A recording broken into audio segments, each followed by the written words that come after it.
यानी अगर 100 सीट है तो सिर्फ 1% मुसलमान, 100 में सिर्फ एक मुसलमान इन सीट्स में तालीम हासिल कर रहा है। हम क्यों नहीं ये बात यहाँ कह सकते हैं कि जिसकी जितनी संख्या बारी उसकी उतनी हिस्सेदारी। अगर 1 लाख सीट्स हैं INIs में, प्रीमियम इंस्टीट्यूशन में, तो मिनिमम 15,000 सीट्स जो है मुसलमानों के पास होनी चाहिए। ये हम लोग एज अ मिल्लत इसको ऑब्जेक्टिव, इसको एक गोल क्यों नहीं बना सकते। इन कोचिंग इंस्टीट्यूशन से बात की कि हम आपको बच्चे ला कर देंगे, बताइए आप कितने बच्चों को फ्री पढ़ाएंगे। और इसका ज़्यादा से ज़्यादा फायदा इंशाल्लाह लखनऊ और उत्तर प्रदेश के मुसलमान इंशाल्लाह उठाएंगे। आप सब जानते हैं इस टॉपिक पर डिस्कशन हो रहा है, आपने नंबर्स देखे, आपने सारी जो है डेटा पर गुफ्तगू सुनी हमारे एक्सपर्ट्स हजरात की। तो ये समझने वाली बात ये है कि हम जानते हैं कि मुल्क में कितने INIs हैं, हम जानते हैं कि अदर प्रीमियम इंस्टीट्यूशंस कितने हैं, उनकी टोटल तादाद, उसमें जो मौजूद जो सीट्स हैं, उसमें जो वैकेंसीज़ हैं होती हैं हर साल, वो कितनी हैं, हम सब लोगों को इसका बखूबी अंदाज़ा है। उसमें जो सबसे ज़्यादा परेशान कुन बात है वो ये है कि मुसलमानों का उसमें पार्टिसिपेशन कितना है, कितने परसेंटेज पार्टिसिपेशन होता है उन सीट्स में मुसलमानों का।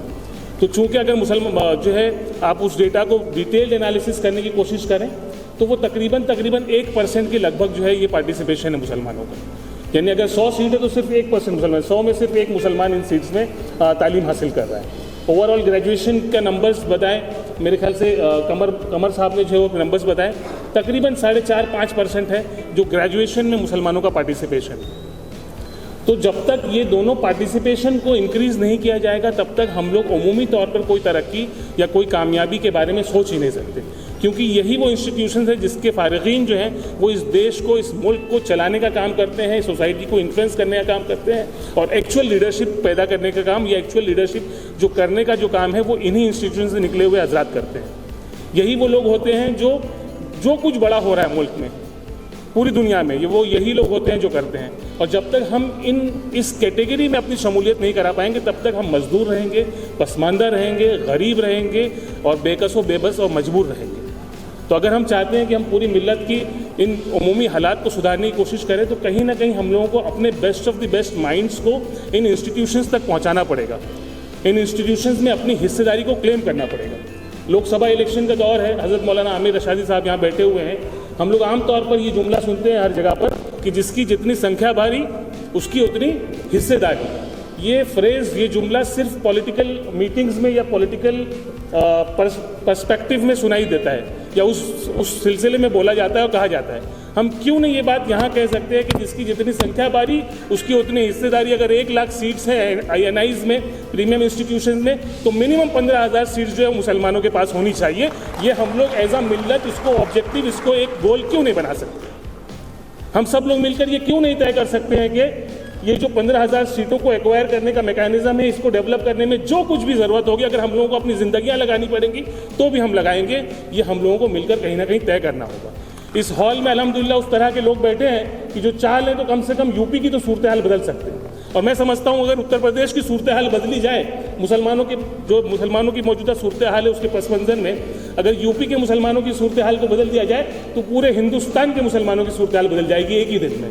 तो उसका सीधा ताल्लुक पूरे हिंदुस्तान के मुसलमानों के हालात का सीधा ताल्लुक उत्तर प्रदेश और बिहार के मुसलमानों के हालात से। तीसरे नंबर पर आप वेस्ट बंगाल पकड़ सकते हैं। हम सब लोगों को प्लान वे में कहीं ना कहीं इस पर काम करने की ज़रूरत है, प्लान वे में इस पर कहीं ना कहीं कुछ ना कुछ इनिशिएटिव लेने की ज़रूरत है। हमने AMP के बैनर पर एसोसिएशन ऑफ मुस्लिम प्रोफेशनल्स, जो हमारी तंजीम अल्हम्दुलिल्लाह पूरे हिंदुस्तान में काम कर रही है और बहुत प्राउडली हम लोग इस पर बात करते हैं और बहुत ज़बरदस्त काम कर रही है। खुद के मुँह से तारीफ थोड़ी सी अजीब लगे लेकिन we are very proud of that. अल्हम्दुलिल्लाह हम लोग को बहुत अच्छा लगता है AMP की तारीफ खुद करने में, अल्हम्दुलिल्लाह। तो जब हम लोगों ने इन चीज़ों पर काम करना शुरू किया तो इसकी जो अगर थोड़ी बहुत एनालिसिस जो हमने की, हम लोग कोई एकेडमिशियंस नहीं है, हमारी जो कोर टीम है दे आर नॉट एकेडमिशियंस। हम लोगों का एजुकेशन से डायरेक्ट कोई ताल्लुक नहीं है। हम ये समझते हैं कि we are good administrators, we are good management professionals. उसमें हम लोग चीज़ों को मैनेज करना थोड़ा सा हम लोगों को शायद बेहतर आता हो।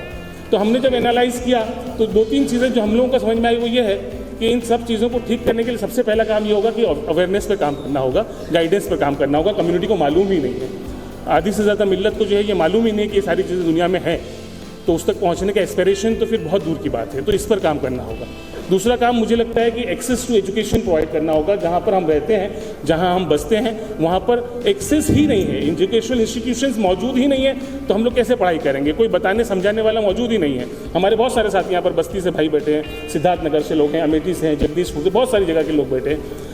हमारे गांव में जो वो इंस्टीट्यूशन मौजूद ही नहीं है। जैसे ये बात कर रहे थे अशफाक भाई जो बता रहे थे, ये बताने वाला, ये समझाने वाला मौजूद नहीं। नंबर 2। नंबर 3, अगर इंस्टीट्यूशन मौजूद है तो तीसरा सबसे बड़ा प्रॉब्लम है कि क्वालिटी ऑफ द एजुकेशन जो है वो बहुत लोवेस्ट लेवल का है। मतलब जो the standard of the education is the lowest in our institution. तो इसको हम लोगों को कहीं ना कहीं ठीक करना पड़ेगा। चौथी बात है, अगर उसको मिल भी जाए, क्वालिटी एजुकेशन का इदारा अगर मिल भी जाए कहीं पर किसी तरह से, तो उसमें लगने वाला पैसा वो एक बहुत बड़ा फैक्टर है जिसको हम लोग जो है हम लोगों के लिए सॉल्व करना मुश्किल काम है। मुझे लगता है कि कम्युनिटी चूँकि इतनी गरीब है कि more than 50% of the Muslim population, like I data के रफली डेटा के अराउंड 50% से ज़्यादा लोग जो है वो गरीबी रेखा के नीचे ज़िंदगी गुजारते हैं मुस्लिम कम्युनिटी में। तो वो बेचारा जो है एक IIT की प्रिपरेशन कैसे कर पाएगा, वो नीट की प्रिपरेशन कैसे कर पाएगा, वो UPSC, क्लैट या दूसरे इंस्टीट्यूशंस तक कैसे पहुँचेगा? तो हम लोगों को ऐसा मिलत इन चारों चीज़ों को सुधारने में कहीं ना कहीं अपना कॉन्ट्रीब्यूशन देना पड़ेगा। हम लोगों ने क्या किया, हम लोगों ने अलग अलग सिम्ट में अलग अलग काम शुरू किया। उसमें एक सबसे बड़ा काम हमने शुरू किया कि हमने उस 6 साल पहले जो है ढूंढना शुरू किया कि इस ज़िम्न में काम करने वाली कौन सी बड़ी ऑर्गेनाइजेशन है। तो मुल्क भर में जितनी बड़ी कोचिंग इंस्टीट्यूशंस हैं, इदारे हैं, उन सबसे हमने रब्ता करना शुरू किया। अल्हम्दुलिल्लाह बहुत पॉजिटिव रिस्पॉन्स रहा, एवरीबडी रिस्पॉन्डेड वेरी पॉजिटिवली। उसी प्रोसेस में हम लोगों की मुलाकात ग्रेविटी से हुई।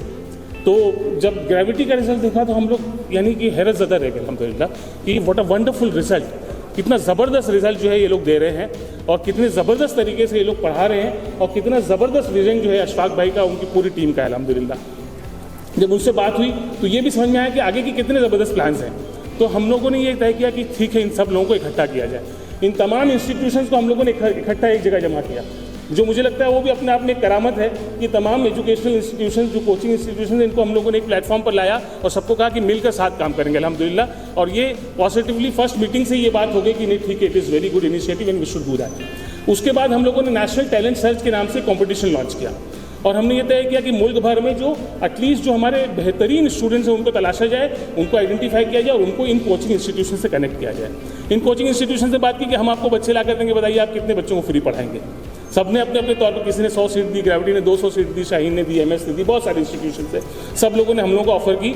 आपको जानकर हैरत होगी कि इस साल जो हमारा नेशनल टैलेंट सर्च का प्रोग्राम हुआ है इंडिया भर में, उसमें तकरीबन 700 फ्री सीट्स हैं हम लोगों के पास मिल्लत के बच्चों की। 700 है और ये 700 अगर एक बच्चे की का एक एस्टिमेशन लगाएं 2 लाख रुपए का पर ईयर, तो it becomes 14 crore rupees of scholarship programme. मुझे लगता है कि मुल्क भर में सबसे बड़ा स्कॉलरशिप प्रोग्राम है।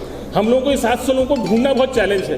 हम लोगों को लगता है कि ये 700 लोगों को कैसे लाया जाएगा पूरे मुल्क भर से। हमने जो एग्ज़ाम कराया NTS का, उसमें 400 एग्जाम सेंटर्स बनाए पूरे मुल्क भर में। ये AMP की खास बात है अल्हम्दुलिल्लाह, मुझे लगता है AMP ही कर सकती है इस बात को। 400 एग्जाम सेंटर्स, बहुत सारे हमारे एग्जाम सेंटर्स के साथी भी यहाँ बैठे हुए। 300 डिस्ट्रिक्ट्स को कवर किया, वो तमाम डिस्ट्रिक्ट जहाँ पर मुसलमान बसते हैं सिग्निफिकेंट तादाद में, उन तमाम डिस्ट्रिक्ट्स को कवर किया। 400 एग्जाम सेंटर पे एग्जाम कराने वाला इदारा मुझे लगता है सिर्फ गवर्नमेंट ऑफ इंडिया कराती होगी। I don't know any other institution, at least non profit organisation जो इस तरीके से काम करती होगी। तो ये हमने काम किया है, इसमें कोशिश जारी है और इस तरीके के इंस्टीट्यूशन जो है ये लोग हम लोगों को बड़ा सपोर्ट कर रही हैं। इंशाल्लाह हमारी कोशिश है कि मुल्क भर में हर बच्चे तक पहुँचा जाए, एवरी इंस्टीट्यूशन तक पहुंचा जाए और उनको एस्पायर किया जाए कि उनको रिजल्ट प्रोड्यूस करने हैं। इंशाल्लाह हम चाहते हैं कि हर बच्चे तक पहुंचे, हर घर तक पहुंचे। मुल्क में अगर किसी कोने में अगर एक बच्चा रहता है और वो अगर टैलेंटेड है तो उसका टैलेंट खाली नहीं जाना चाहिए।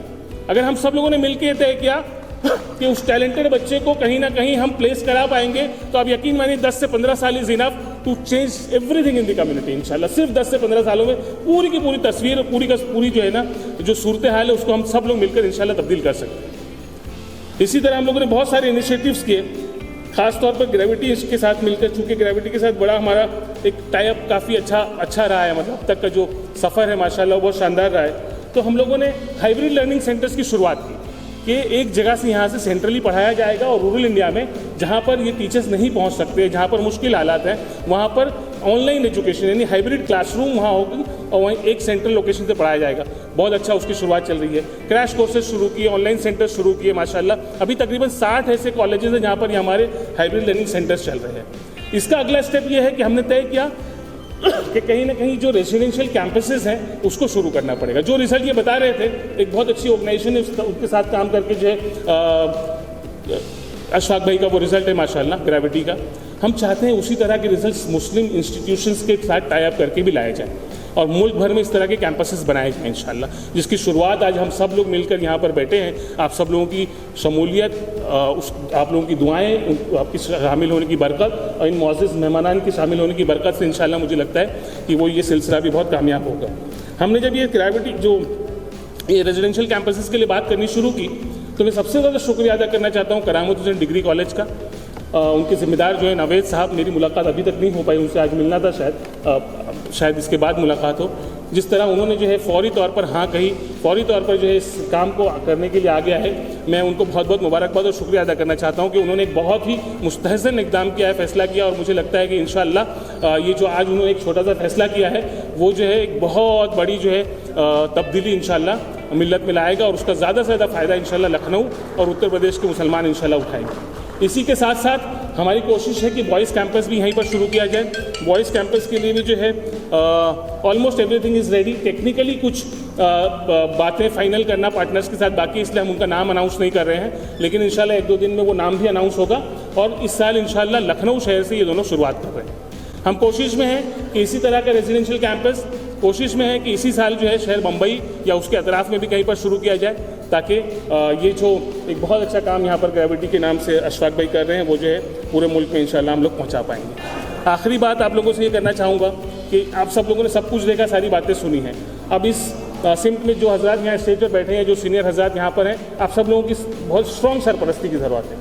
आपका साथ होना, आपका यहाँ बैठना, आपका एसोसिएशन दिखाना ही मुझे लगता है कि एक कामयाबी की ज़मानत है। लोगों के दरमियान में इस बात को पहुँचाने में और अच्छी तरीके से पहुँचाने में बड़ी मदद मिलती है। दूसरे जो हज़रात यहाँ पर बैठे हुए हैं, आप सब लोग बहुत दूर दूर से आए, हम लोगों की दावत पे यहाँ तशरीफ़ लाए। ख़ुसूसी तौर पे जो लोग डिस्ट्रिक्ट प्लेसेस से यहाँ पर आए हुए हैं, हम चाहते हैं कि ऐसे बच्चों को ढूंढने में हमारी मदद करें, रीच आउट करने में हम लोगों को मदद करें। हम हर ब्लॉक तक पहुँचना चाहते हैं, हर डिस्ट्रिक्ट तक पहुँचना चाहते हैं, हर ब्लॉक में पहुँचना चाहते हैं, हर गाँव में पहुँचना चाहते हैं, हर घर तक पहुँचना चाहते हैं। ये हम लोगों के लिए अकेले मुमकिन नहीं, ये तभी मुमकिन हो पाएगा जब हम सब लोग हाथ से हाथ मिलाएंगे, जब हम सब लोग एक दूसरे को जो है कंधे से कंधा मिला के मदद करने की कोशिश करेंगे इंशाल्लाह। तो ये जो है, जो हमने एक सोचा हुआ है, एक जो गोल हमने तय किया हुआ है, उस तक पहुंचने में इंशाल्लाह हम कामयाब हो जाएंगे इंशाल्लाह। इसी बात के साथ, इसी उम्मीदों के साथ मैं अपनी बात ख़त्म करता हूँ। बहुत बहुत शुक्रिया। अस्सलाम वालेकुम, खुदा हाफ़िज़।